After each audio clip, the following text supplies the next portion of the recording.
Hello everyone, my name is Sakshi Mohan. मेरा नाम साक्षी मोहन है एंड मैंने इस साल यूपीएससी 2022 में ऑल इंडिया रैंक 572 सिक्योर की है। A very good morning and thank you for your patience.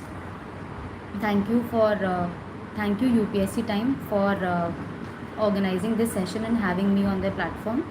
मुझे कुछ एक सेट ऑफ क्वेश्चंस दिए गए हैं जिसको मैं आंसर करूँगी, और अगर आपके पास कोई और क्वेश्चंस है तो आप मुझे बता सकते हैं।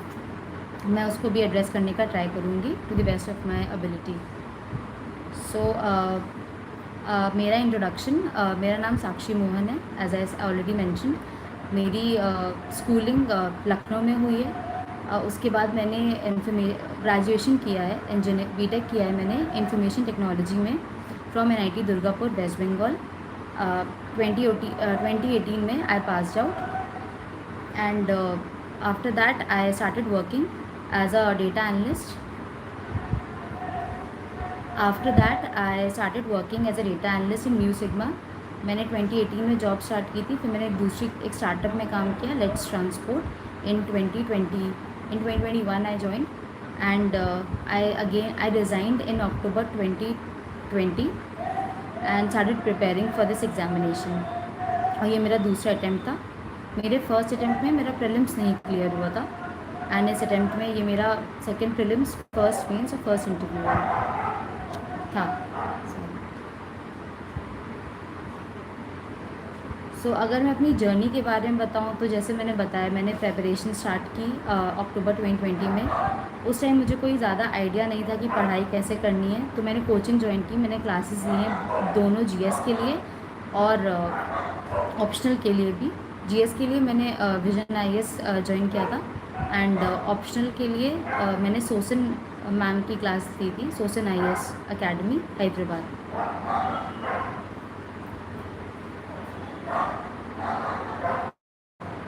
सो अगर मैं अपने प्रीलिम्स की स्ट्रैटेजी की बात करूँ, सो प्रीलिम्स मेरा जब फर्स्ट टाइम प्रीलिम्स नहीं क्लियर होता तब मुझे थोड़ा शौक लगा था, बट आई न्यू कि मेरी क्या क्या गलतियाँ थी। तो मैंने उन गलतियों को काफ़ी ज़्यादा ध्यान दिया। मैंने काफ़ी ज़्यादा समझा कि अच्छा ये चीज़ें मुझसे नहीं हो रही हैं या फिर यहाँ मैंने गलती की। तो मैंने अपने फर्स्ट अटेम्प्ट में बहुत ज़्यादा गलतियाँ की हैं। मैं करंट अफेयर्स की स्ट्रैटेजी रिसोर्सेज बताऊंगी। अभी मैं प्रीलिम्स की बता रही हूँ, तो जो अभी बेसिक चीज़ें हैं वो मैं बता देती हूँ, उसके बाद I address all the questions. So मेरे प्रीलिम्स के में बहुत सारे इश्यूज़ थे। पहली बात तो मैंने पढ़ाई अच्छे से नहीं की थी। मैंने बहुत ज़्यादा डाइवर्स सोर्सेस से बहुत ज़्यादा डाइवर्सिटी में नहीं पढ़ा था। मैंने बस बेसिक चीज़ें पढ़ी थी और मैंने बहुत ज़्यादा प्रैक्टिस भी नहीं किया था टेस्ट का, जो मेरी सबसे बड़ी गलती थी। एंड मैंने ज़्यादा क्वेश्चंस पे भी ध्यान नहीं दिया था, बहुत मॉक टेस्ट भी नहीं लगाए थे। तो ये आप लोग ध्यान रखिएगा कि प्रीलिम्स में ऐसे करना है। सो अगर प्रीलिम्स की स्ट्रैटेजी की बात की जाए, मेरे फर्स्ट अटेम्प्ट के बाद मैंने 10-15 दिन का ब्रेक लिया।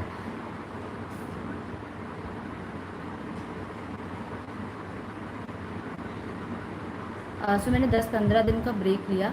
मैंने एनालाइज़ किया कि मैंने क्या क्या किया है इस लास्ट अटेम्प्ट में अपने।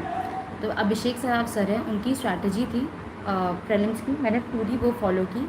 So for prelims what I did is, मैं रोज़ न्यूज़पेपर पढ़ती थी, तो न्यूज़पेपर के मैंने नोट्स बनाए थे थोड़े थोड़े। मैं सिविल्स डेली वेबसाइट रेफ़र करती थी, क्योंकि उसमें अगर कुछ भी छूट जाता था तो वो काफ़ी कॉम्प्रिहेंसिवली कवर करते थे चीज़ें। एंड मैंने मॉक टेस्ट काफ़ी लगाए थे।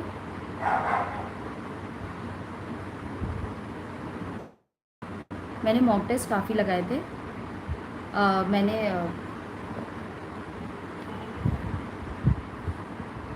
सॉरी, बहुत सारे क्वेश्चंस आ रहे हैं, मैं एक एक करके वो करती हूँ, आप सबको एड्रेस करूँगी। बस मैं ये स्टार्टिंग में अपना बेसिक्स बता देती हूँ। मैंने अपना एजुकेशन बैकग्राउंड बता दिया है, अगेन मैं फिर से बता देती हूँ। मैंने बीटेक किया है इंफॉर्मेशन टेक्नोलॉजी से from NIT Durgapur, West Bengal, and मेरा ऑप्शनल एंथ्रोपोलॉजी है। हाँ, तो मैं बात कर रही थी प्रीलिम्स की स्ट्रैटेजी की। तो प्रीलिम्स में बेसिक वही है कि आप जितने क्वेश्चंस लगाएंगे वो ज़्यादा अच्छा रहेगा। तो मैं रोज़ न्यूज़पेपर के जो मैं सिविल्स डेली वेबसाइट रेफ़र करती थी। उसके बाद मैंने रोज़ insights IAS insights on India website पे 5 क्वेश्चंस आते प्रीलिम्स के, स्टैटिक करंट दोनों। तो मैं वो क्वेश्चंस रोज़ सॉल्व करती थी। मैं फोरम IAS के क्वेश्चंस रोज़ सॉल्व करती थी। तो मेरे रोज़ के 15 क्वेश्चंस हो जाते थे, और वहाँ से जो भी मुझे न्यू इन्फॉर्मेशन मिलती थी मैं उसको नोट डाउन कर लेती थी। और बाकी प्रीलिम्स के लिए मैंने अलग से प्रीलिम्स की पढ़ाई वैसे भी नहीं करते हैं, हमेशा इंटीग्रेटेड पढ़ाई होती है प्रीलिम्स और मेंस की। तो प्रीलिम्स के लिए मैंने 2 महीने पहले प्रीलिम्स के स्टार्ट कर दी थी अपनी प्रेपरेशन सोली फॉर प्रीलिम्स। और मैंने काफ़ी मॉक टेस्ट लगाए थे। तो I think that is a good habit, वो करना चाहिए। मॉक टेस्ट लगाना बहुत इम्पोर्टेंट है। अब अगर मेंस की बात की जाए तो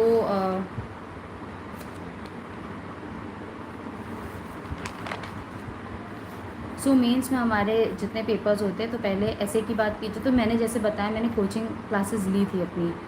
तो क्लासेस अगर आप ले रहे तो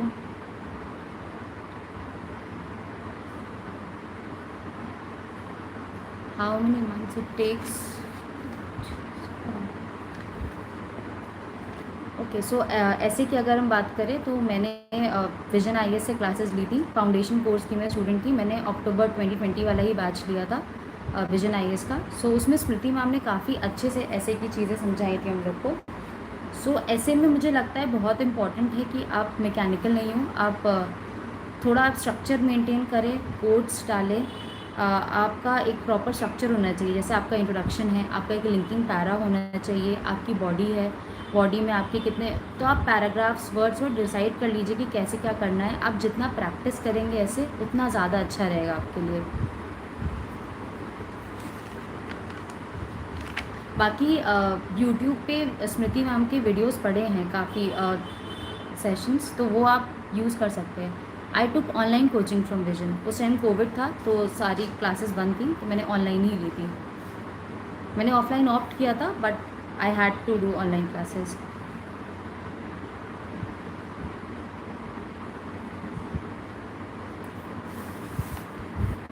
एंड ऐसे के लिए अगेन प्रैक्टिस करिए, जितने ज़्यादा पढ़ सकते हैं जितना। ऐसे के लिए आपको अलग से प्रिपेयर करने की ज़रूरत नहीं है। आप GS ले लीजिए। आप GS में जो पढ़ते हैं, आप अपने ऑप्शनल का जो पढ़ते हैं वो उससे आपका हो जाएगा कंटेंट। आप न्यूज़पेपर्स रोज़ पढ़ते हैं, उससे आपको एग्जांपल्स मिल जाएंगे। एथिक्स का एक पेपर बहुत इम्पॉर्टेंट है, उससे उसका कंटेंट काफ़ी ज़्यादा ऐसे में भी यूज़फुल होता है। और आजकल तो फिलोसफिकल एसेज आते हैं, तो उसके लिए आपको काफ़ी प्रैक्टिस करनी पड़ेगी, क्योंकि कोड बेस जैसे हैं, आपकी अंडरस्टैंडिंग के ऊपर है। बट एकदम ही एब्स्ट्रैक्ट मत चले जाइए, आप टू द पॉइंट रहिए। आप एग्जाम्पल्स बहुत ज़्यादा लिखिए, वो ज़्यादा ज़रूरी है। एंड ऐसे के लिए मैं क्या करती हूँ, मैंने बहुत टेस्ट लिखे ऐसे के, मैंने करीब 10-12 टेस्ट लिखे थे ऐसे के। तो समझ लीजिए मैंने 24-25 ऐसे लिखे हुए हैं।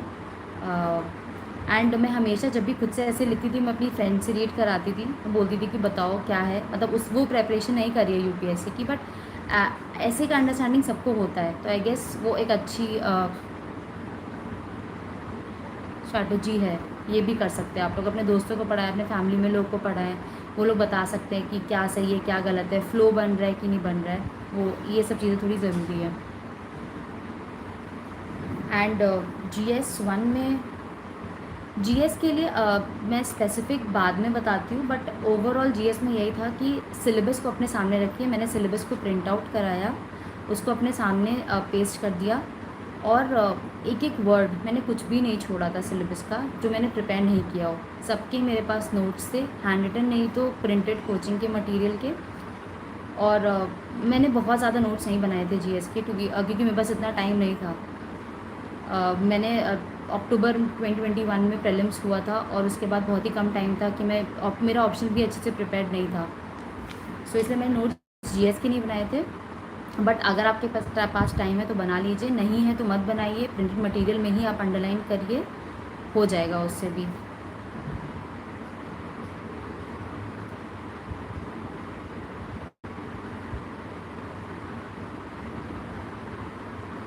और GS के पेपर के लिए सबसे ज़्यादा इम्पॉर्टेंट ये है कि आपकी आंसर राइटिंग बहुत अच्छी होनी चाहिए। मुझे लगता है answer writing is the key.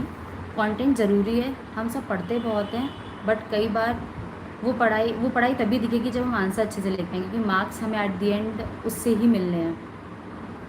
तो उस पर थोड़ा ध्यान दीजिए आप लोग।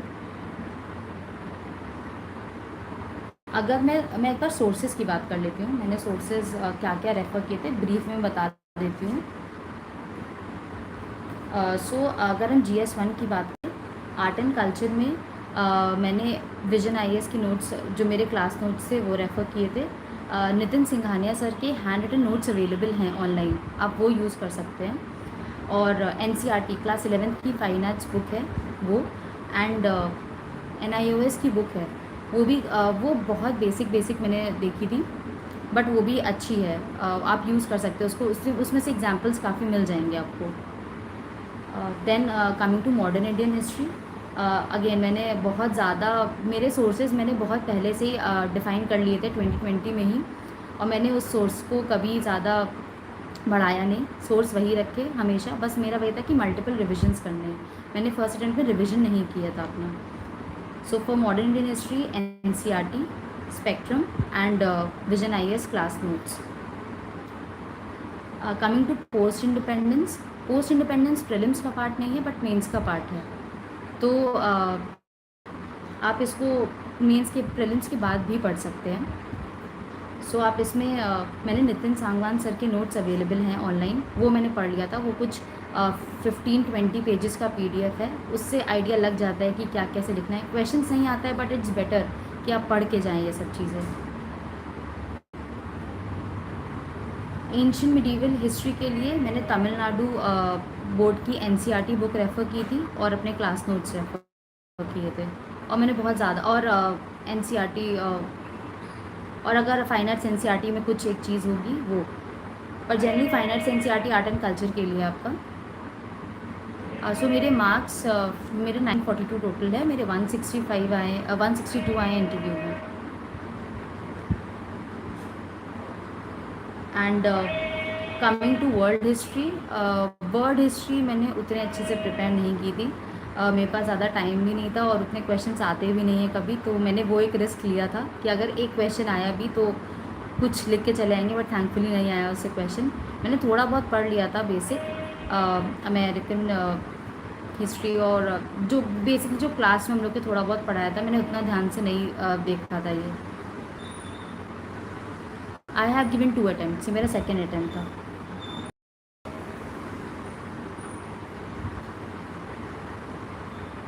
सो कमिंग टू सोसाइटी में भी सेम मतलब मेरा मेन यही था कि सिलेबस को बहुत अच्छे से कवर करना है। सिलेबस में जो जो चीज़ें होंगी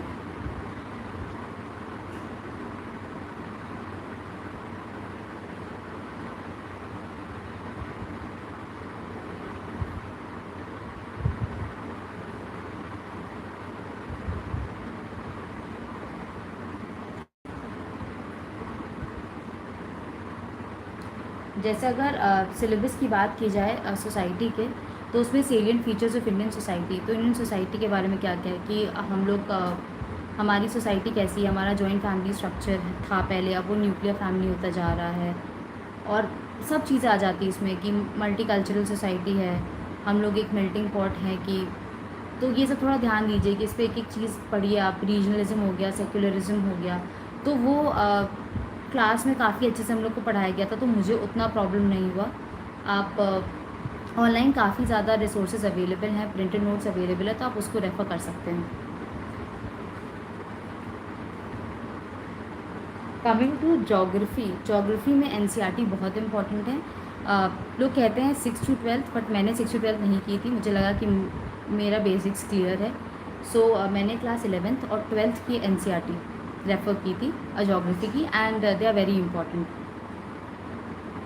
उसको आप अच्छे से पढ़िए। और आप GC लियोंग भी काफ़ी अच्छी बुक है। तो मेरे क्लास नोट्स से GC लियोंग बुक थी, और क्लास 11th और 12th की NCERT थी।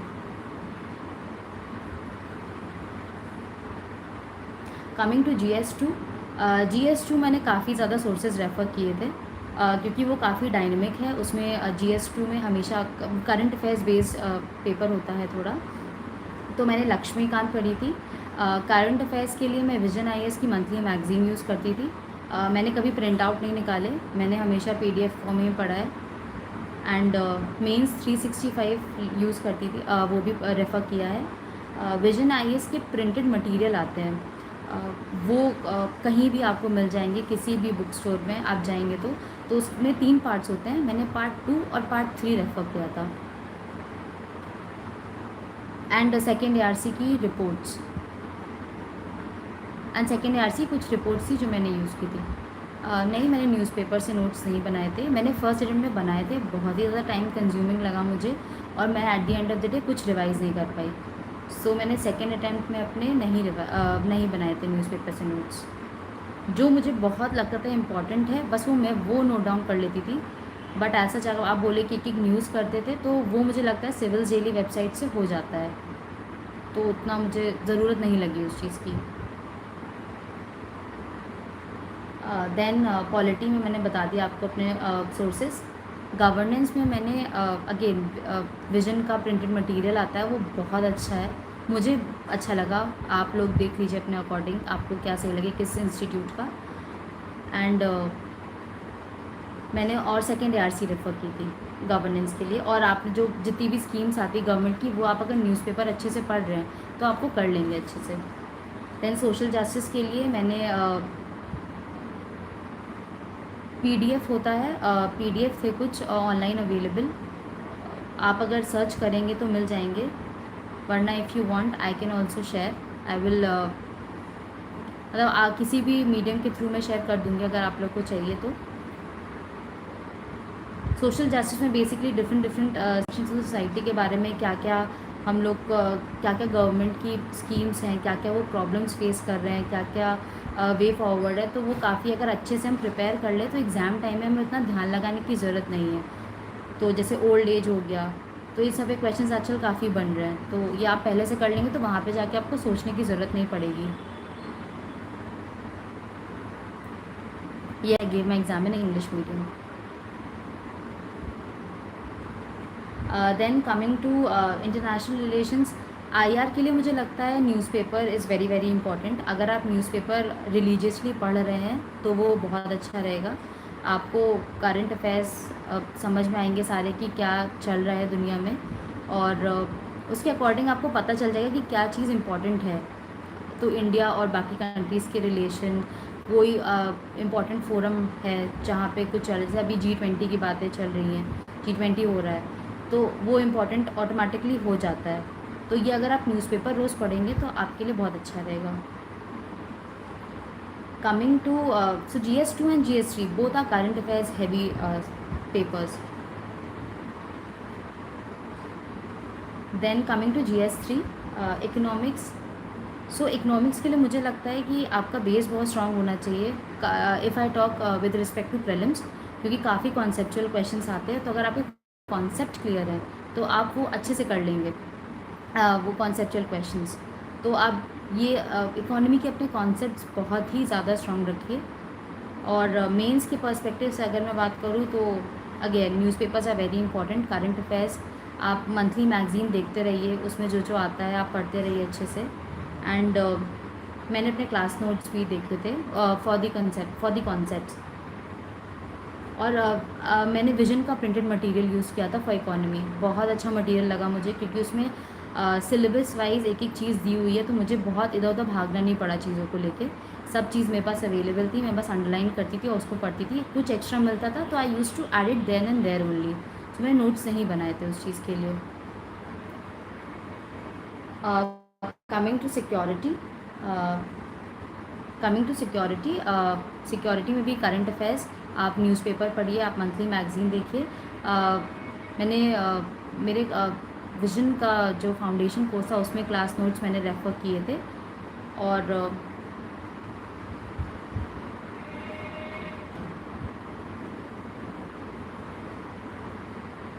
विजन का क्लास नोट्स रेफ़र किया था। और बाकी मैं प्रीवियस ईयर क्वेश्चन पेपर्स बहुत ज़्यादा ज़रूरी हैं, वो हर इसके लिए ज़रूरी, मैं ऐसा सिर्फ GS3 के लिए नहीं कह रही हूँ, मैं सबके लिए बोल रही हूँ। आप प्रीवियस ईयर क्वेश्चन पेपर ज़रूर रेफ़र करिए। मेरे ऑप्शन में 274 मार्क्स थे।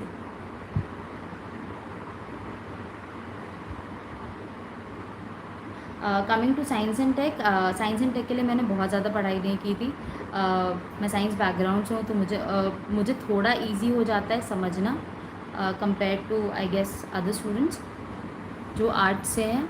तो आप अगर आर्ट साइड से, तो आप थोड़ा बेसिक कॉन्सेप्ट पढ़ लीजिए, क्या क्या होता है जो आपको पढ़ना हो उस चीज़ के लिए। जो आजकल न्यू इन्वेंशंस हो रहे हैं, नोबेल प्राइज़ किसको किस फील्ड में मिल रहा है, आप उसकी अंडरस्टैंडिंग अच्छी रखिए। और मैंने मेंस 365 ही रेफ़र किया था साइंस एंड टेक के लिए। कमिंग टू डिज़ास्टर मैनेजमेंट, लोग ये सब छोटे छोटे टॉपिक्स नहीं देखते, बट सिलेबस को इसीलिए पढ़ना ज़रूरी क्योंकि हर एक टॉपिक से क्वेश्चन आता है। तो डिज़ास्टर मैनेजमेंट के लिए मैंने current affairs, again monthly magazines जो होती हैं, मेरे कुछ एक एनसीईआरटी आती है डिज़ास्टर मैनेजमेंट को लेके, तो वो मैंने रेफ़र की थी।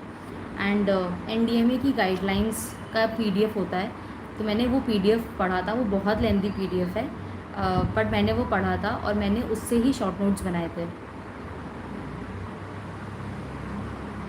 वो काफ़ी हेल्पफुल होता है क्योंकि आपने मतलब मैंने एक बार टाइम इन्वेस्ट कर दिया है, बट एट दी एग्ज़ाम जब पास आ रहे थे तो वो मेरे लिए शॉर्ट नोट्स काफ़ी बेटर हो गए थे। काफ़ी बेटर हो गया था मुझे उससे रिवाइज़ करने के लिए, क्योंकि उसमें मेरे हर डिज़ास्टर रिलेटेड मेरे पास सारे सॉल्यूशंस थे, सारे इश्यूज़ थे। तो मुझे एग्ज़ाम टाइम में बहुत मेहनत नहीं लगी कि हाँ ये चीज़ सोचनी है।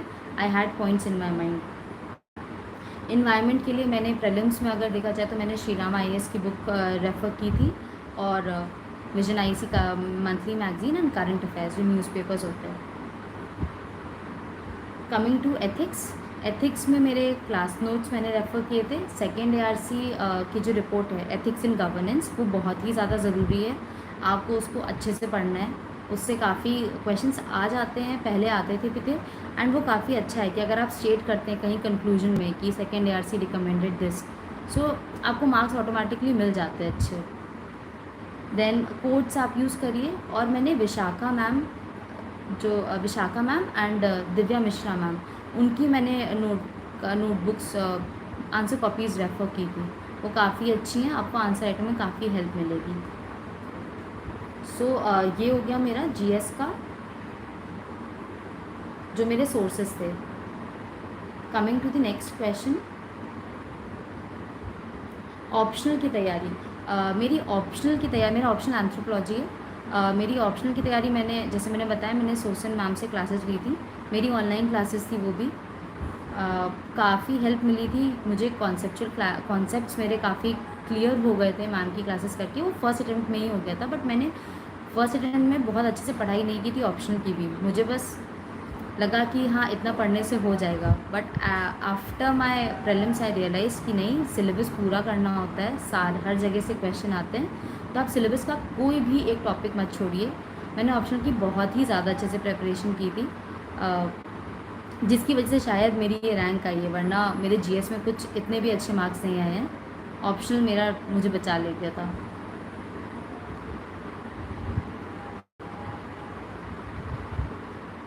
और तैयारी के लिए ऑप्शनल के मैंने खुद के नोट्स बनाए थे, आप देख लीजिए आपको क्या बताना है। I can share a PDF. अभी मैं ऑप्शनल की स्ट्रैटेजी बताने बैठूंगी तो वो बहुत लंबी चली जाएगी, क्योंकि मैंने काफ़ी डाइवर्स सोर्सेज रेफ़र किए थे। मैंने सचिन गुप्ता सर के नोट्स रेफ़र किए, मैंने वर्णित नेगी सर के नोट्स रेफ़र किए थे, मैंने इग्नू का मटेरियल यूज़ किया था, और मैंने एंथ्रोपोलॉजी सिंप्लीफाइड, बसमी सर की एक बुक है, वो रेफ़र की थी। काफ़ी हेल्पफुल थी ये सब चीज़ें, क्योंकि इससे मुझे आंसर की स्ट्रक्चरिंग समझ में आई। मुझे ये समझ में आया कि डिमांड कैसे मीट करते हैं क्वेश्चन की, कैसे आंसर लिखते हैं। तो आप ये बुक्स देख सकते हैं। अक्षय जैन सर की बुक है, वो मैंने इसलिए रेफ़र की, मुझे लगा मैं एक ही कर लेती हूँ पहले, क्योंकि मेरे पास मुझे लगा कि मैं ज़्यादा चीज़ करूँगी तो फिर वो अच्छे से नहीं हो पाएगा मुझसे, तो मैं हमेशा एक ही चीज़ करती थी, बट उसको मेरा बस यही था कि मैं उसको भी अच्छे से करूँ। Then next question is personality test. So for me personality test सबसे ज़्यादा टफ लगा मुझे, क्योंकि मुझे समझ में ही नहीं आ रहा था कि उसकी प्रिपरेशन करनी कैसे है। मैंने बहुत मॉक इंटरव्यूज़ दिए, मुझे तब जाके 3-4 मॉक इंटरव्यूज़ के बाद मुझे समझ आया कि स्टार्ट कैसे करना है। तो बहुत सारी कोचिंग्स, डैप्स सॉरी, वो कुछ इशू हो गया था नेटवर्क का। सो पर्सनालिटी टेस्ट के लिए सेम, आप अपने डैफ को अच्छे से प्रिपेयर करिए। आपका डैफ का एक एक कीवर्ड बहुत ही ज़्यादा ज़रूरी है। जो भी लिखा है, अगर आपका किसी जगह पे रहे हैं, उस जगह के बारे में सब कुछ, उसका history, geography, everything is important. उसका इकोनॉमी, जैसे आप मेंस के लिए पढ़ते हैं ना, एक एक चीज़, जैसे सोसाइटी हो गया, उसका इन्वायरमेंट हो गया, जो भी चीज़ आसपास है, और कोई भी चीज़ बहुत अभी न्यूज़ में है, वो सब चीज़ें आप हमेशा ध्यान रखिए। आपकी स्कूलिंग कहाँ से हुई है, आपका कॉलेज कहाँ से हुआ है। जैसे मेरा NIT दुर्गापुर से था, तो मेरा फर्स्ट क्वेश्चन ही मैम का ये था कि सो मैंने एक लॉजिस्टिक्स फर्म में काम किया है as a product analyst, and मेरा मेरा कॉलेज NIT दुर्गापुर वेस्ट बंगाल से था। सो फर्स्ट क्वेश्चन वाज कि टाटा नैनो के प्रोजेक्ट क्यों नहीं सैंक्शन हुआ था वेस्ट बंगाल में। सो आप उसको इंटरलिंक करने का ट्राई करिए। ये सब बहुत ज़रूरी, मतलब ऐसा नहीं है कि सिर्फ एक एक वर्ड के बारे में आपको पढ़ना है, आपको इंटरलिंक करना भी बहुत ज़रूरी है, जो इंटरव्यू में बहुत ज़्यादा, जो मुझे बहुत लेट समझ में आया, बट ये बहुत इंपॉर्टेंट चीज़ है, आपको करनी चाहिए। एंड बस यही है, मुझे लगता है इंटरव्यू के लिए आप जितने मॉक्स नहीं, मैंने मॉक्स तो 6-7 ही दिए थे। मेरा इंटरव्यू 28 फेब को था। सो मुझे लगता है कि मॉक्स ज़्यादा देने से बेटर है आप एनालाइज खुद को करिए कि आप कहाँ गलत जा रहे हैं।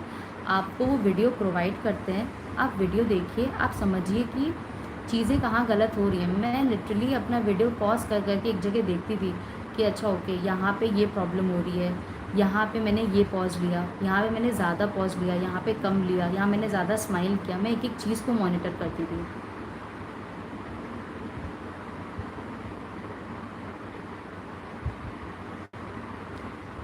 एंड बाकी आपको अपना कॉन्फिडेंस मेंटेन करना है, आप ऑनेस्ट रहिए। आप वहाँ पे जाके कुछ भी ब्लफ मत करिए, नहीं आता है बोल दीजिए कि नहीं आता है। वो आपको कुछ ज़्यादा कहेंगे नहीं, वो वैसे भी आपको स्टार्टिंग में बोल ही देते हैं कि आप आराम से रहिए। मैं आपको कुछ पॉइंटर्स बता देती हूँ जो इंटरव्यू के लिए आपको काम आएगा। सो इंटरव्यू में सबसे ज़रूरी चीज़ है आपको ओपिनियन फॉर्म करना। तो आपको कन्विक्शन के साथ बोलना है। आप ट्राई करिए कि ड्राइव करना है इंटरव्यू को, कि अगर आपसे वो कोई क्वेश्चन पूछ रहे हैं तो आप उसके आंसर जब देंगे आप, तो उस आंसर में ही आप कुछ ऐसा चीज़ ढूंढें कि उससे वो नेक्स्ट क्वेश्चन की तरफ डायरेक्ट हो जाए। आप अगर उनको कंटेंट नहीं देंगे तो वो अपने मन से फिर कुछ भी पूछेंगे, जो आपको एक डिलेमा वाले जोन में दे सकते हैं कि आपको वो नहीं भी आ सकता है। तो अगर आप ड्राइव करेंगे इंटरव्यू तो वो आपके लिए ही बेहतर होगा। आप उस टाइम आपका अपर हैंड रहेगा इंटरव्यू में। आप केयरफुली इंटरव्यू को सुनिए, बोर्ड मेंबर्स को, उनसे अच्छे से बात करिए, नोट करें, फॉर्मल लैंग्वेज यूज़ करिए, बहुत फ्लाविड लैंग्वेज नहीं, बहुत मेटाफर्स नहीं, कुछ नहीं, बहुत सिंपल तरीके से बात करिए आप, और डायरेक्टली पॉइंट पे आइए। इंटरव्यू 30 मिनट्स 40 मिनट्स का मैक्स टू मैक्स किसी किसी का होता है, तो आप जितना don't beat around the bush, just directly come to the point. Then the other thing is content is very important. आप क्या बोल रहे हैं बहुत ज़्यादा ज़रूरी, भले आप कम बोलें बट अच्छा बोलें। आप स्टेटिस्टिक्स दीजिए, आप चीज़ें बताइए उनको कि क्या है, क्यों ये इशू हो रहा है, क्या कैसे नहीं आता है, नो बोल दीजिए। आई कांटेक्ट उनके साथ बनाना ज़रूरी है। और क्वेश्चंस हमेशा जनरली 3 टाइप्स के इंटरव्यू में पूछे जाते हैं। एक होता है फैक्चुअल। अगर आपको फैक्चुअल क्वेश्चन नहीं आ रहा है, आप गेस मत करिए, आप डायरेक्टली बोल सकते हैं sorry sir, sorry ma'am, I don't know, I am unable to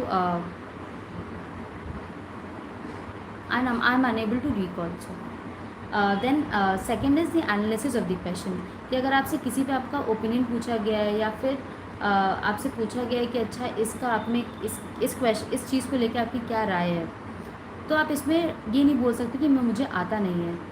आपको कुछ ना कुछ तो बोलना ही पड़ेगा, आपको ओपिनियन अपना फॉर्म करना ही पड़ेगा। सो इसमें प्रेजेंस ऑफ माइंड थोड़ा इम्पॉर्टेंट होता है। अपने आंसर को स्ट्रक्चर करिए वेल, अपने पॉइंट पे अड़े रहिए। अड़े रहने का मतलब ये नहीं है कि आप उनसे झगड़ा कर लें, आप अच्छे से पॉइंट रखिए। वो बहुत बार ट्राई करेंगे कि अच्छा नहीं ऐसा, मेरे साथ मॉक इंटरव्यूज़ में ये काफ़ी हुआ है, तो मैं बहुत ही पोलाइटली कहती थी कि sir this is what I believe is correct, otherwise आप जो कह रहे हैं वो भी ठीक है, मैं देखूँगी, मैं इसके बारे में और रीड करने का ट्राई करूँगी। और आप अपना ओपिनियन हमेशा बैलेंस रखिए। आप और जब भी आपको लगे कि कहीं पे आपको कुछ कंट्रोवर्शियल क्वेश्चन आ रहा है तो आप उसको बैकअप करिए किसी कमिटी से या फिर किसी फैक्ट से। बस कन्विक्शन रखिए आप अपने। मुझे बस ये लगता है कन्विक्शन बहुत इंपॉर्टेंट है। क्लियर रहें, आप प्रिसाइज रहें, आप फ्लुएंट रहें, कॉन्फिडेंट रहें, आर्ग्यू नहीं करें। आपको बेसिक मार्क्स तो मिलेंगे। मुझे पता है कि मैं इंटरव्यू में काफ़ी क्वेश्चंस नहीं आंसर कर पाई थी, मतलब टू द पॉइंट नहीं था मेरा, मुझे काफ़ी क्वेश्चंस के आंसर्स नहीं आते थे। Still I manage to score 162। So बस मेरा ये था कि ऑनेस्ट रहना है। आ रहा है तो बता दूंगी, नहीं आ रहा है तो ऐसे सॉरी। सो वो I guess is a good approach rather than bluffing. और कुछ छोटी छोटी टिप्स जो होती हैं इंटरव्यू की, कि आप बिना किसी एक्सपेक्टेशन के साथ जाइए। आप ये मत सोच के जाइए कि अच्छा मैं तो ये कर चुका हूँ, वो कर चुकी हूँ, मैंने ये किया है, मुझसे ऐसा क्वेश्चन पूछेंगे। आपसे हो सकता है कुछ भी ना पूछे उससे रिलेटेड। तो किसी एजम्पशन या एक्सपेक्टेशन के साथ नहीं एंटर करना है आपको। एक स्ट्रक्चर्ड वे में आपको बात प्रेजेंट करनी है अपनी। आपको अवॉइड करना है, avoid the compulsion to answer any question. So no बोलना सीखिए, मतलब it's okay to say no. एक स्ट्रॉन्ग प्रेजेंस ऑफ माइंड होना चाहिए। आपको अलर्ट रहना है, आपको ऑप्टिमिस्टिक रहना है। एंड एक अच्छी प्रैक्टिस जो मैं करती थी और मुझे काफ़ी टीचर्स ने भी रेकमेंड की थी, यूट्यूब पे काफ़ी बताते हैं कि आप अपना वीडियो, आप खुद से क्वेश्चंस पोज करिए, आप अपना वीडियो बनाइए और आप देखिए कि आपका एक्सप्रेशन कैसा है, आप कैसे बात कर रहे हैं, आपकी टोन कैसी है। तो वो काफ़ी हेल्पफुल एक्सरसाइज है। तो ये हो गया है इंटरव्यू के लिए।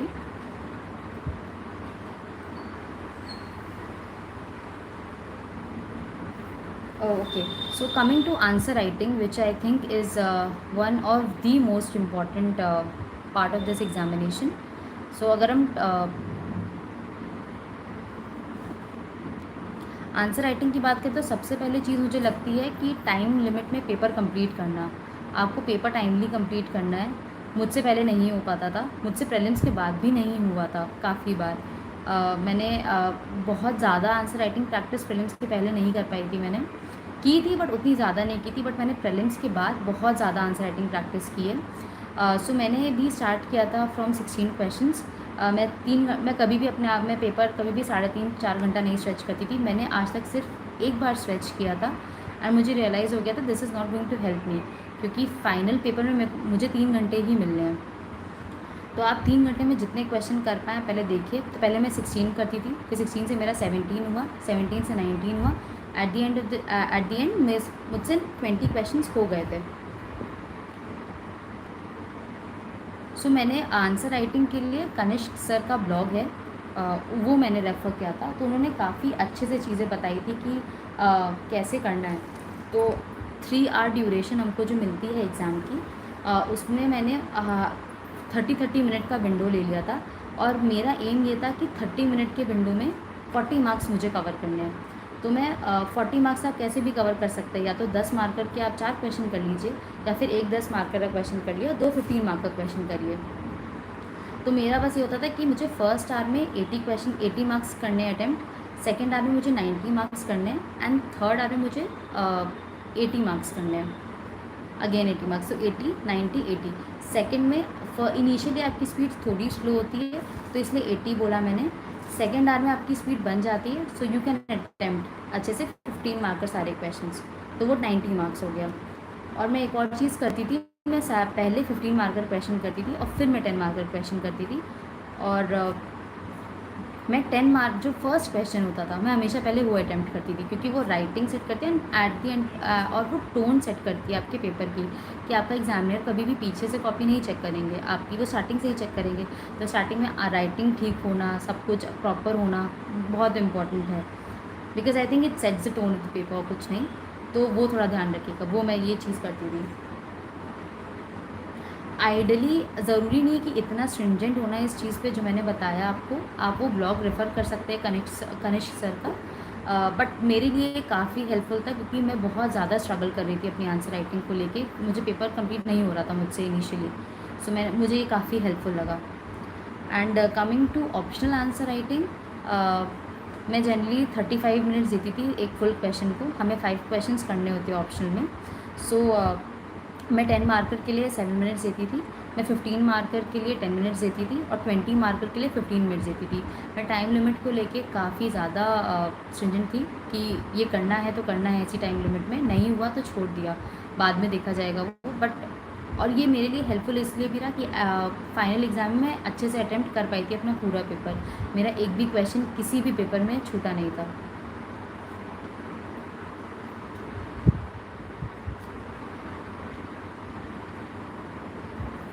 Okay, so coming to previous year question papers important हैं कि नहीं?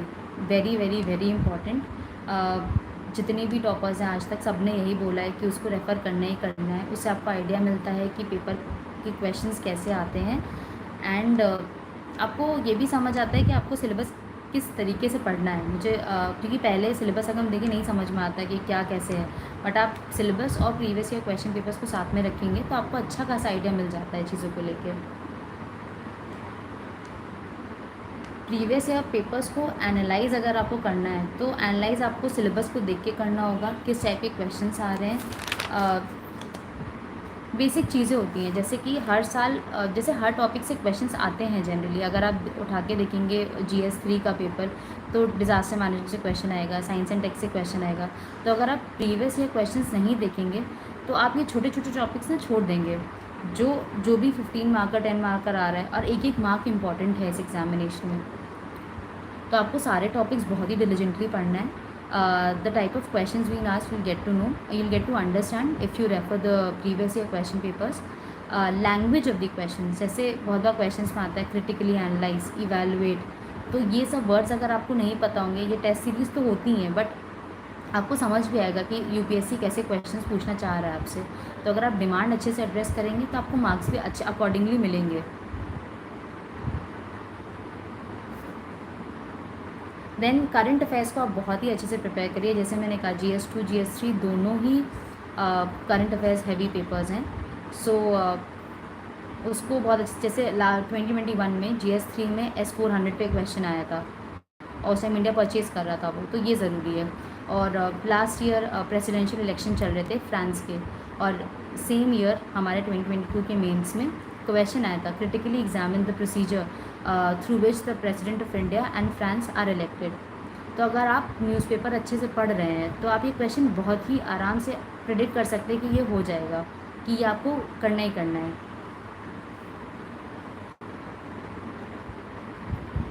UPSC में कोचिंग कितनी इम्पोर्टेंट है? कोचिंग मैंने की थी क्योंकि मुझे कोई आइडिया नहीं था कि कैसे क्या करना है। मैं बहुत ही ज़्यादा कंफ्यूज थी। मैंने एकदम बीच से प्रेपरेशन जॉब छोड़ के प्रिपेयर किया था। सो वो आपके ऊपर है, अगर आपको लगता है कि आप बिना कोचिंग के कर सकते हैं। आजकल तो इतना ज़्यादा अवेलेबल ऑनलाइन, मेरे टाइम पे भी था बट मुझे लगा कि बेटर रहेगा मेरे लिए। तो वो आपके ऊपर है कि आपको करना है कि नहीं करना है। बट सोली कोचिंग पे मत डिपेंडेंट रहिए, ये मेरी गलती थी फर्स्ट अटैम्प्ट में। मुझे लगता था कि जो कोचिंग पढ़ा रही है अगर मैं वो कर लूँगी तो मेरा एग्ज़ाम निकल जाएगा, बट वो नहीं हुआ। ये मुझे समझ में आया मेरे फर्स्ट प्रीलिम्स के फेलियर के बाद। तो कोचिंग के अलावा वो कोचिंग बस आपका एक गाइड कर देगा कि अच्छा ऐसा है, बेस फॉर्म कर देगा आपका थोड़ा बहुत, बट पढ़ना आपको खुद ही है। Coming to test series, yes test series are very very very important. Mocks लगाना बहुत ज़्यादा ज़रूरी है both for prelims and mains. तो आप ये अच्छे से मॉक्स अच्छे से करिए। आपको जो भी वो क्वेश्चन आपका एनालाइज करके आपको बता रहे कि ये गलती है, आपको जो भी रिकमेंड कर रहे हैं आप उसको अगर अच्छे से ध्यान देंगे, सब चीज़ को दिल पे लेने की ज़रूरत नहीं है जो कह रहे हैं, बट अगर आपको लगता है कि हाँ ये चीज़ आप इम्प्रूव कर सकते हैं इस पर, तो आप करिए। प्रॉपर इंट्रोडक्शन, बॉडी, कंक्लूजन होना चाहिए, प्रॉपर बुलेट फॉर्म में लिखिए आंसर्स। तो मुझे लगता है मेरे लिए बहुत ज़्यादा हेल्पफुल था ये एक्सरसाइज, मॉक टेस्ट लिखना। उसको उनका इवैल्यूएशन भी अच्छा था। ओके, सो अगर फिर हम बात करते हैं NCERT इम्पॉर्टेंट है कि नहीं। कमिंग टू NCERT, मैंने सारी NCERT तो नहीं रेफ़र की थी। NCERT मैंने जैसे मैंने आपको सोर्सेज बता दिया अपनी पहले ही, तो आप वो एक बार फिर से रिवाइंड करके देख सकते हैं। मैंने ज्योग्राफी की, मैंने हिस्ट्री की, modern Indian history, ancient medieval history, ये सब मैंने रेफ़र किया था। बट और इकोनॉमिक्स की एनसीईआरटी बहुत अच्छी है, आप वो करिए। ज्योग्राफी, हिस्ट्री, पॉलिटी की, constitution at work, economics, disaster management, art and culture की, फाइन आर्ट्स एनसीईआरटी बुक, ये मैंने एनसीईआरटीज़ रेफ़र की थी। और मैंने बहुत ज़्यादा, मैंने 6 to 12 नहीं की थी, जैसे मैंने पहले बोला, मुझे लगा नहीं कि मुझे इतनी ज़रूरत है ये करने की। एनसीईआरटी कैसे पढ़े? आप सिलेबस उठाइए, आप देखिए कि क्या सिलेबस से मैच कर रहा है। जनरली एनसीईआरटी ज्योग्राफी की तो आपको पूरी पढ़नी है, तो आप वो अच्छे से करिए। इकोनॉमिक्स की एनसीईआरटी बहुत ही ज़्यादा अच्छी है, आप वो भी रेफ़र करिएगा। एनसीईआरटी न्यू या ओल्ड? एक्चुअली जब मैं जॉब कर रही थी 2020 में, तभी मैं जाके एक बुक स्टोर से एनसीईआरटी सारी ले आई थी।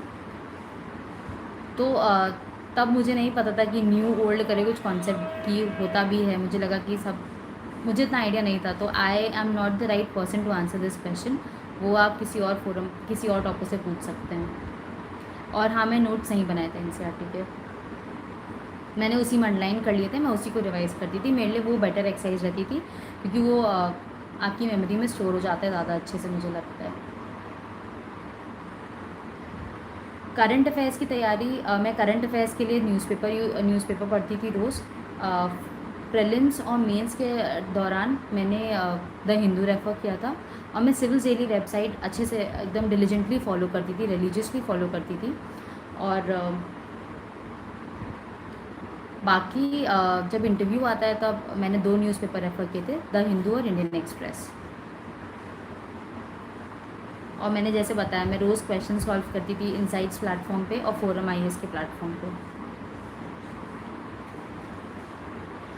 तैयारी के लिए कितने साल के करंट अफेयर्स पढ़ने चाहिए? ओके, मैंने लास्ट 1 साल के ही पढ़े थे।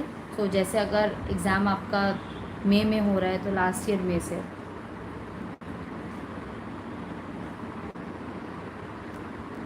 यूपीएससी में newspapers are very very important, I already mention that. मैंने बता दिया मैंने कौन सी न्यूज़पेपर्स पढ़े हैं। और न्यूज़पेपर पढ़ने का तरीका, जैसे अगर हम तरीके की बात करें तो मान लीजिए कि G20 का ही एग्जांपल ले लेते हैं हम लोग कि G20 आया है, G20 के बारे में कोई न्यूज़ आई है कि ये ऐसा ऐसा मीटिंग होने वाला है इस सिटी में। तो पहली बात तो आपको उसके बेसिक्स फैक्ट्स पता होने चाहिए। वो आप किसी भी वेबसाइट पे जाएंगे, आप डालिए G20 यूपीएससी, वो आपको सामने ही दिख जाएगा। कोई भी वेबसाइट आइए, आपको बेसिक फैक्ट्स हर जगह मिल जाएंगे। आपको वो फैक्ट्स प्रीलिम्स में काम आएंगे। पर जब आप मेंस के पर्सपेक्टिव से देखेंगे तो आप उसका relevance in international relations, how G20 can be use to solve issues diplomatically, तो इस तरीके से पढ़िए। मान लीजिए आपका 1 नेशन 1 इलेक्शन की बात आ रही है न्यूज़पेपर में, तो आपको हर चीज़ होलिस्टिकली कवर करनी है। ऐसा नहीं है कि सिर्फ आपने प्रीलिम्स अलग से पढ़ा, आपने मेंस अलग से पढ़ा। आपको पहले आपको बैकग्राउंड देखना है कि क्या कभी साइमल्टेनियस इलेक्शंस हुए भी हैं इंडिया में कि नहीं। तो आपको पता चलेगा, अच्छा ओके, फ्रॉम 1952 टिल 1967 हुए हैं। फिर किसने इस बात को फिर से लाया, किसने मूव किया इस बात को। तो आपकी इलेक्शन कमीशन की रिपोर्ट है, आपकी लॉ कमीशन ऑफ इंडिया की रिपोर्ट है, उसमें उन्होंने रिकमेंड किया कि हाँ होने चाहिए। फिर क्यों ज़रूरी है, क्या एडवांटेजेस हैं, क्या डिसएडवांटेजेस हैं, क्या क्या अमेंडमेंट्स रिक्वायर्ड हैं हमारे कॉन्स्टिट्यूशन में अगर हम 1 नेशन 1 इलेक्शन का फिर से बात कर रहे हैं। देन उसका वे फॉरवर्ड क्या है कि कैसे हमें रीजनल पार्टीज़ को साथ में लेके चलना है, क्या कैसे वो, तो बेसिकली हमारे जो डिसएडवांटेजेस वो कैसे मिनिमाइज़ करने हैं और अपने एडवांटेजेस कैसे यूटिलाइज़ करने हैं। तो ऐसे न्यूज़पेपर पढ़ा जाता है। न्यूज़पेपर को आपको हर एक न्यूज़ नहीं पढ़नी है। आप पहले, मुझे न्यूज़पेपर में बहुत टाइम लगता था, पहले मैं 3 घंटे भी देती थी न्यूज़पेपर को, धीरे धीरे वो 1.5 आवर पे आया। तो आपको पढ़ते पढ़ते समझ आएगा कि कौन सी न्यूज़ पढ़नी है, कौन सी न्यूज़ नहीं पढ़नी है। कमिंग टू मैगज़ीन्स, मैंने सिर्फ विजन आईएएस की मंथली मैगज़ीन्स यूज़ की थी। जब प्रीलिम्स पास आ रहा था तो मैं PT 365 देख लेती थी, बट जनरली वो उसी का ही क्रक्स होता है, वो वहीं से ही सब आता है, कुछ एक्स्ट्रा 1-2 चीज़ें ऐड होती हैं। तो आपको पूरी देखने की ज़रूरत नहीं है। आपको जो लगे कि हाँ ये मिसिंग है, आपको देख लीजिए। अगर आप रिलीजियसली फॉलो कर रहे हैं मंथली मैगज़ीन्स तो आपको PT 365 इतनी ज़्यादा डिफ़िकल्ट नहीं लगेगी। एंड मैंने कभी भी योजना, कुरुक्षेत्र नहीं रेफ़र किया। मुझे हमेशा वो रहता था कि हाँ मैंने कभी मिस तो नहीं कर दिया, बट अगेन मेरा वही चीज़ था कि मैं कुछ भी एक भी सोर्स पकड़ूँ, उसको अच्छे से करूँ। और यूपीएससी की तैयारी मैंने शुरू की थी अक्टूबर 2020 में। एंड अगर ऑप्शनल की बात की जाए तो ऑप्शनल मैंने अपना एंथ्रोपोलॉजी चूज़ किया था। मैंने सारे ऑप्शन लिए, मैंने एलिमिनेशन टेक्निक यूज़ की कि मुझसे क्या क्या ऑप्शनल नहीं मुझे इंटरेस्टिंग लग रहे हैं, मैंने वो सारे हटा दिए। फिर मेरे पास सिर्फ सोशियोलॉजी, एंथ्रोपोलॉजी और साइकोलॉजी बचा था। सोशियोलॉजी मुझे खास इंटरेस्ट नहीं आया। मैंने जब उसका सिलेबस देखा और थोड़ा बहुत उसके बारे में पढ़ा, एंथ्रोपोलॉजी उस टाइम काफ़ी टॉपर्स उस टाइम निकल भी रहे थे। आई नो ये बहुत सही तरीका नहीं है एक ऑप्शनल चूज़ करने का, बट उस टाइम मुझे कुछ भी समझ नहीं आ रहा था एंड आई थॉट कि I take a risk and take this option. थोड़ा मैंने रिसर्च भी की थी, मैंने खुद से पढ़ा भी था, मैंने एम्बर एंड एम्बर बुक ली, मैंने पढ़ा उसको, मुझे इंटरेस्टिंग लगा, तब जाके मैंने ये चीज़ की। क्योंकि जैसे मैंने बीटेक किया इन्फॉर्मेशन टेक्नोलॉजी से, तो कंप्यूटर साइंस कहीं भी ऑप्शनल नहीं है, सो मुझे ये सब्जेक्ट लेना ही था। तैयारी के लिए सोशल मीडिया का यूज़, सोशल मीडिया की अगर बात की जाए तो यूट्यूब बहुत ही अच्छा मीडियम है। जैसे अभी आप लोग मुझे सुन रहे हैं, वैसे ही मैंने बहुत सारे टॉपर्स को सुना है। मैंने तैयारी भरी 2020 में स्टार्ट की थी, बट मैंने टॉपर्स टॉक हमेशा से देखी है। स्टार्टिंग फ्रॉम 2019 मैंने 2019 से टॉपर स्टॉक देखना शुरू किया कि अच्छा होता क्या है, चीज़ें क्या होती है, एग्ज़ाम को समझना बेसिक। मैंने पढ़ाई कभी नहीं की, बट हाँ मैं टॉपर स्टॉक देखती थी। समझ बाद में ही बातें, बट वो चीज़ ज़रूरी हो जाती है कि एग्ज़ाम पॉइंट ऑफ व्यू से कि अच्छा ये ऐसे होता है, ये एग्ज़ाम होता है। क्योंकि मुझे तो पहले पता ही नहीं था कि एग्ज़ाम भी कितने पेपर होते हैं हमारे, तो वो थोड़ा अंडरस्टैंडिंग अच्छी हो जाती है उससे। आपको सोर्सेस समझ में आ जाते हैं क्या क्या पढ़ने हैं आपको। आप सुनिए बहुत लोग की, बट करिए वो जो आपको सही लगे। ज़रूरी नहीं आपको हर टॉपर को ब्लाइंडली फॉलो करना है, ये सबसे बड़ी गलती होती है जो लोग करते हैं। आप किसी भी टॉपर को ब्लाइंडली मत फॉलो करिए। आप अपने देखिए अपनी स्ट्रेंथ और वीकनेस के अकॉर्डिंग डिसाइड करिए कि क्या सही है क्या गलत है। और जैसे आपके पास मान लीजिए टाइम कम है, आपको लग रहा है कि अभी तो मुझसे हर एक चीज़ नहीं हो पाएगी, तो मुझे लगता है 3 पेपर्स जो बहुत ही ज़्यादा इम्पॉर्टेंट हैं, वो है आपका ऑप्शनल जो आपकी रैंक बनाता है, आपका एथिक्स का पेपर एंड ऐसे। ये 3 पेपर पे आप सबसे ज़्यादा फोकस करिए।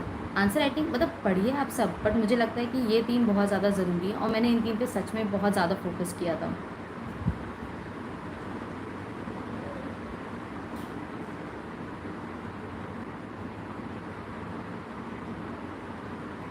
Coming to my interview experience, मेरा इंटरव्यू एक्सपीरियंस बहुत ही कॉर्डल था। टीचर्स बहुत ही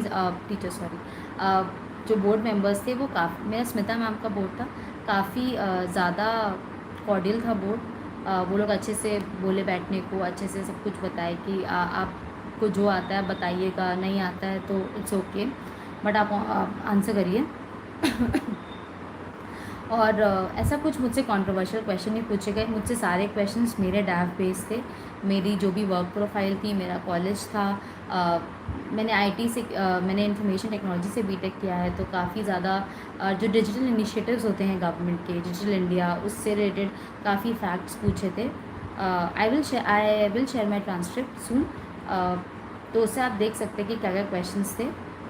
बाकी इंटरव्यू एक्सपीरियंस अच्छा ही था। ऑलमोस्ट 30 मिनट्स चला होगा मेरा इंटरव्यू। मैं जैसे मैंने मतलब पहले बताया, मैंने काफ़ी क्वेश्चंस आंसर नहीं कर पाए थे, बट वही है कि आप अपना कॉन्फिडेंस बनाए रखिए। ज़रूरी नहीं है कि आपको सारे क्वेश्चंस आएंगे ही आएंगे, बट वहाँ पे आप पोलाइटली बोलिए sorry sir, sorry ma'am, I am unable to recall, and then you can proceed to the next question. Okay, ethics की स्ट्रैटेजी की अगर मैं बात करूँ,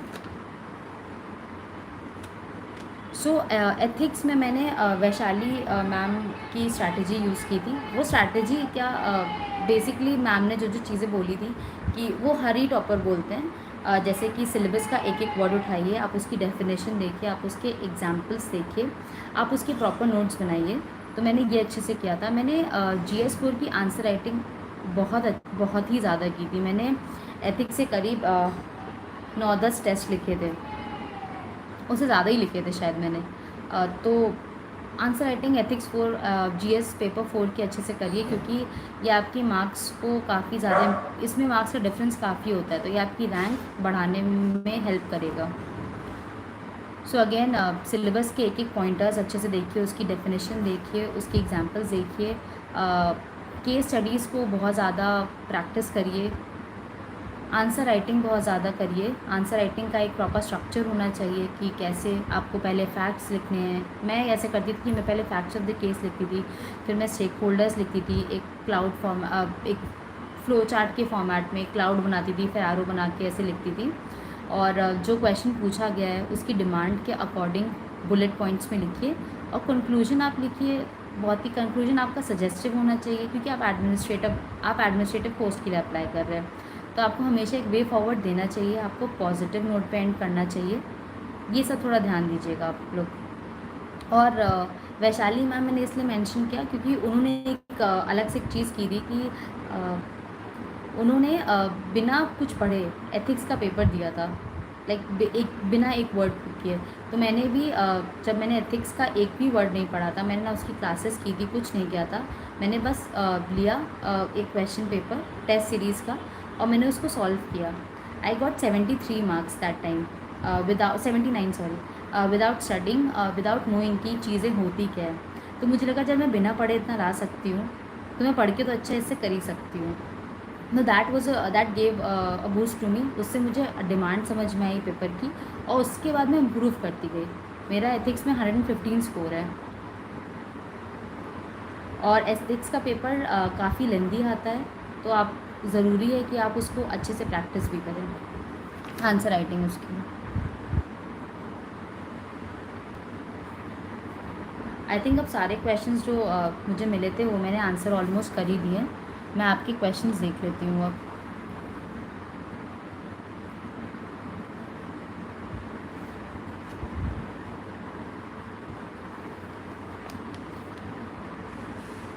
मैं अपना एजुकेशनल बैकग्राउंड तो बता चुकी हूँ, मैंने काफ़ी बार वो मेंशन कर दिया, आप रिवाइंड करके वो देख सकते हैं।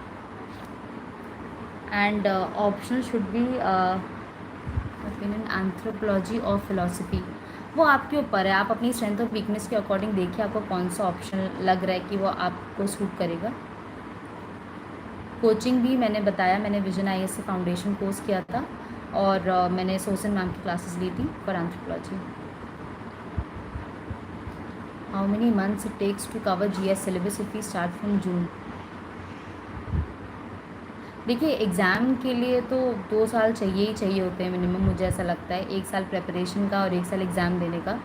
तो GS का सिलेबस तो जल्दी हो जाता है, ऑप्शनल में टाइम लगता है। ऐसे मंथ्स तो मैं नहीं बता सकती, अब सबका अलग अलग होता है, और मैंने ऐसे कभी काउंट भी नहीं किया कि मुझे इतने मंथ्स मेरा सिलेबस हो जाएगा। Ethics strategy I have already told brief में कि मैंने कैसे क्या किया था। सोर्सेज भी मैंने बता दिए अपने एंशिएंट मिडीवल हिस्ट्री के। Till which stage did you go invent in first attempt? मेरा प्रीलिम्स नहीं क्लियर हुआ था फर्स्ट अटैम्प्ट में।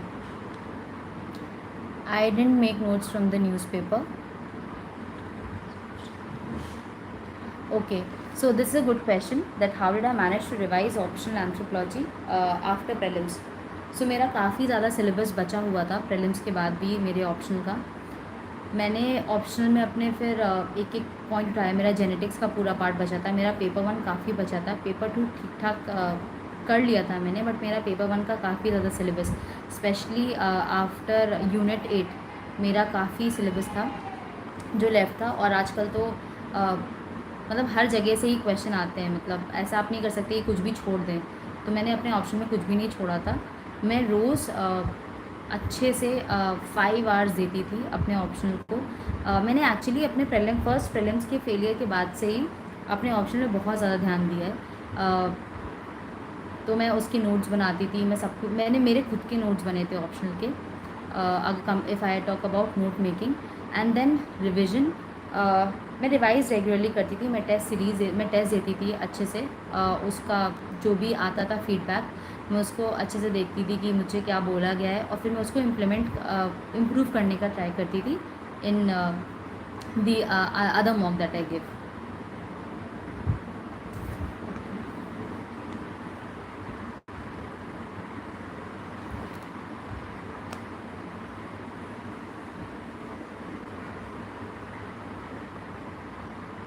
How to improve marks in optional.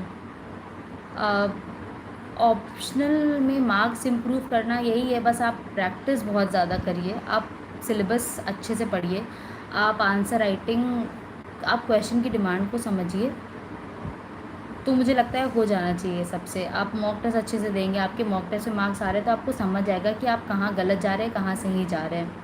वो मुझे लगता है एक बहुत सही रियलिटी चेक होता है। I scored 274 marks in my optional. How to stay consistent.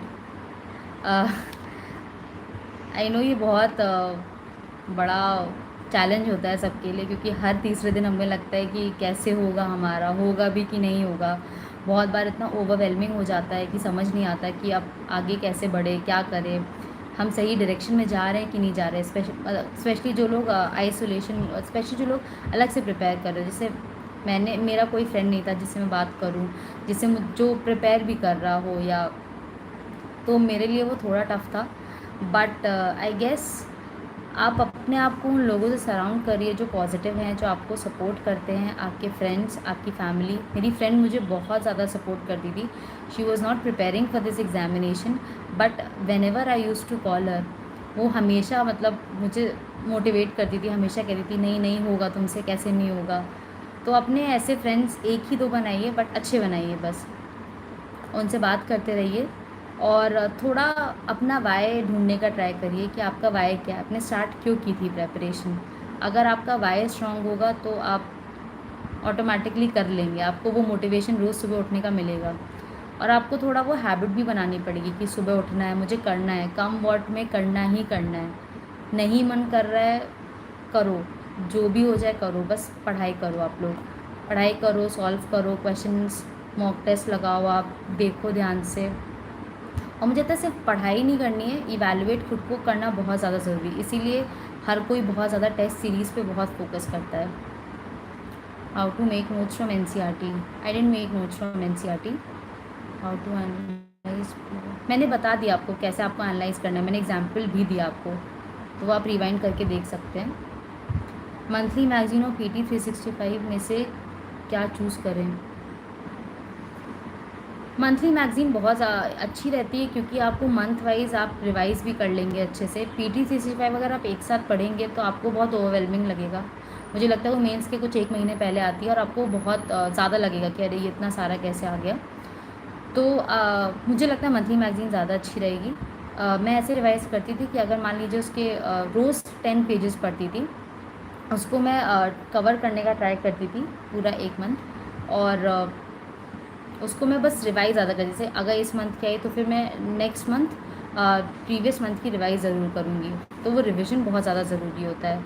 हम पढ़ते बहुत हैं इस एग्ज़ाम के लिए, बट हम रिवाइज़ नहीं करते हैं। आंसर राइटिंग का मैनेजमेंट मैंने बता दिया है, वो आप देख सकते हैं। मैंने प्रॉपरली चीज़ बताई कि कैसे मैंने किया था वो manage. I didn't use any Telegram channel as such for this exam.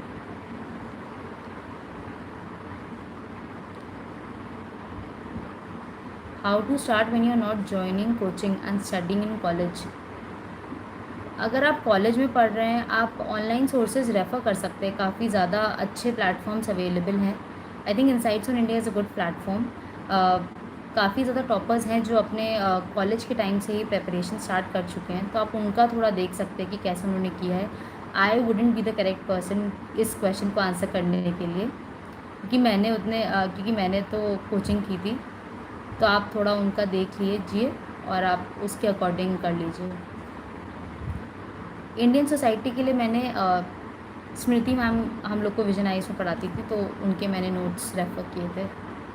उनके आई गेस कुछ चैनल्स भी, उनका एक चैनल भी है, आप वो भी देख सकते हैं टेलीग्राम पे, वो काफ़ी अच्छा रहता है, काफ़ी अच्छा चैनल है। मैम अपने काफ़ी नोट्स भी देती हैं उसमें, स्मृति शाह मैम, क्योंकि अगर उनके नोट्स मिल जाते हैं तो वो काफ़ी ज़्यादा बेनिफिशियल होता है हमारे लिए। और आप बाकी करंट अफेयर्स देखते रहिए सोसाइटी के लिए।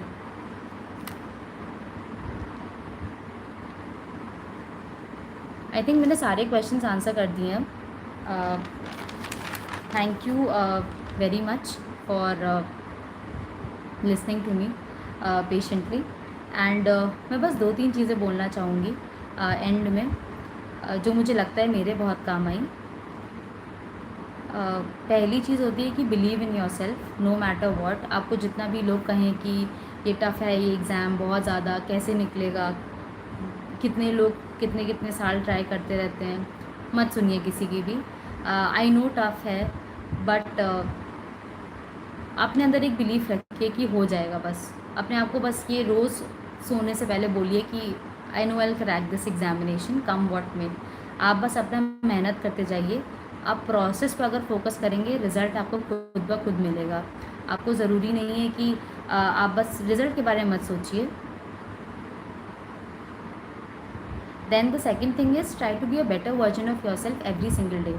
तो मेरा बस एक वही एम रहता था कि अगर मैंने कल कुछ किया है, मैं खुद को कल से बेहतर कैसे कर सकती हूँ।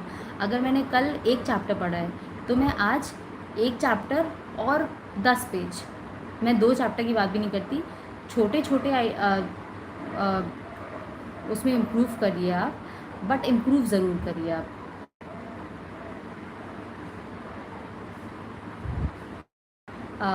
और तीसरी चीज़ ये है कि देखिए, डर सबको लगता है, डर लगना बहुत ही ज़्यादा लाजमी है, बट आप इस डर से पढ़ाई मत छोड़िए। बहुत बार ऐसा होता है कि हम इतना डर जाते हैं कि सिलेबस इतना ज़्यादा है, ये ऐसे कर रहे हैं, वो इतना कर रहे हैं। कंपेयर मत करिए अपने आप को किसी से भी, आप बस पढ़ते रहिए। आपको डर लग रहा है, आप 2 सेकंड का ब्रेक लीजिए, आप डीप ब्रेथ लीजिए, आप मेडिटेशन करिए। इससे एंजाइटी भी कम होती है और आप काम भी होते हैं। तो अगर आप ये सब चीज़ें करेंगे, मुझे लगता है आप डर को ओवरकम कर लेंगे। और अगर आपने डर को ओवरकम कर लिया, तो इस मोमेंट के बाद अगर आप पढ़ने बैठ गए, तो आप आराम से निकाल सकते हैं। मुझे ये लगता है कि बस वो सेल्फ बिलीफ होना और अपने डर को ओवरकम करना इज़ वेरी वेरी इंपॉर्टेंट। और बेसिक अंडरस्टैंडिंग कॉन्सेप्ट्स की बहुत ज़्यादा ज़रूरी है। आप अपनी कॉन्सेप्चुअल क्लैरिटी बहुत ज़्यादा रखिए। And lastly is have faith in God. Meditation करिए, भगवान पे भरोसा रखिए। बस कुछ नहीं होता है तो हाँ, नहीं समझ आ रहा है कुछ, तो प्रे कर लीजिए किसी रिलीजियस, जिस भी भगवान में आप बिलीव करते हैं, यूनिवर्स में, तो चाहिए जाके बैठिए थोड़ी देर, उनको ध्यान करिए और सब सही होगा। बस अपने ऊपर विश्वास रखिए। और जैसे एंथ्रोपोलॉजी में हमारे में जब हम रिलीजन पढ़ते हैं, तो उसमें मालिनोव्स्की का जो फंक्शनलिज्म आता है, उसमें वो बात भी करते हैं कि अगर कि जो रिलीजन होता है, उसमें हम अगर भगवान के ऊपर सब छोड़ देते हैं, तो हम एक चैन की नींद सो जाते हैं। वो एक फंक्शनलिस्ट पर्सपेक्टिव आता है रिलीजन का, गॉड का। तो आई थिंक ये मेरे लिए काफ़ी हेल्प किया। तो बस यही है मेरा एक message. And all the very best to everyone out there. And keep writing, keep practicing, and keep studying. Thank you.